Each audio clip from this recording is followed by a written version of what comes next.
Welcome to this week's OK at Work with myself, Sarah Sawyer, my colleague, Russell Berger, both attorneys at Offit Kurman. And today we are talking about security as it relates to business information, client lists, any type of private information that you might have as a company. Whenever we talk about security as it relates to businesses, I always think of the everlasting gobstopper in Willy Wonka. I just can't help it. That is my reference whenever I think of that, the secret sauce and those types of things.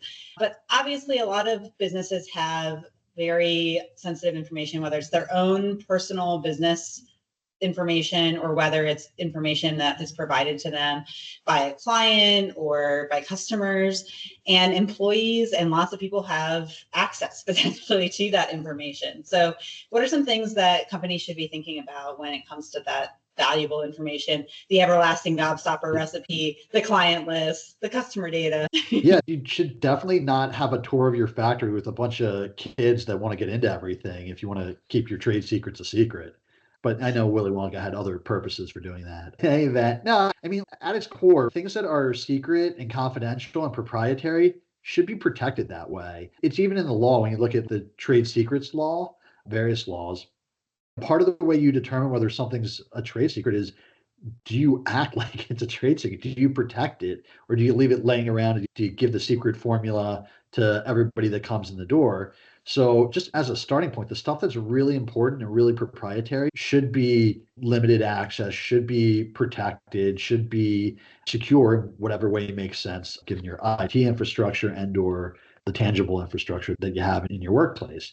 And to take that a step further, one of the things that I think you can do as a business owner to police and protect your information security is to just keep an eye on what things are being downloaded, what's being accessed. And this isn't to go like full big brother and monitor what everyone's doing on your system, but there are certainly alerts that you can work with your IT teams to set up to tell you if certain information is being accessed or certain volumes of information are being downloaded. That's one of the things we see a lot of when employees departing from one business to go to the next is they want to take a whole bunch of stuff with them. And all of a sudden, their download levels on a daily basis are nominal. Then you get this giant, massive download all of a sudden to an external hard drive.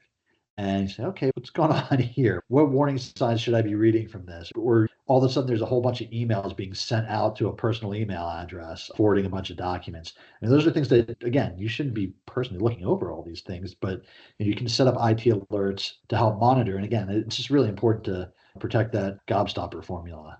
Yeah, and it's good to have a sense, and I think technology can really help you here. To your points, Russell, setting up alerts, figuring out how you might be able to monitor for those things, where stuff is stored, making sure that people are storing things in the proper place, not locally on their hard drives, especially if they're a remote employee and they've got their equipment wherever they are, and just making sure that you've got all those things in place.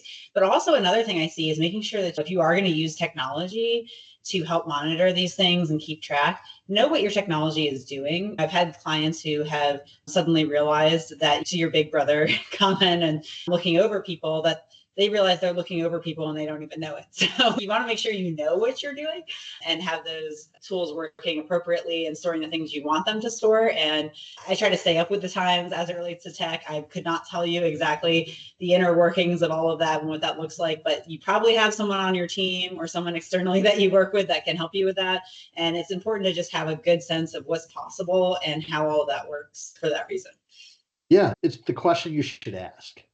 Using physical property as a metaphor here, do you have cameras covering the exits? Do you have cameras on the windows? What are your weak points and what are you doing to monitor them? And I think it's the same thing from information security and protection. And again, part of that is firewalling and putting the important stuff in the vault. And the other part of that is monitoring what people are doing to try to pull information out. Yeah. Well, definitely ought to keep track. But thanks, Russell. We'll see you next time. Thanks, Sarah.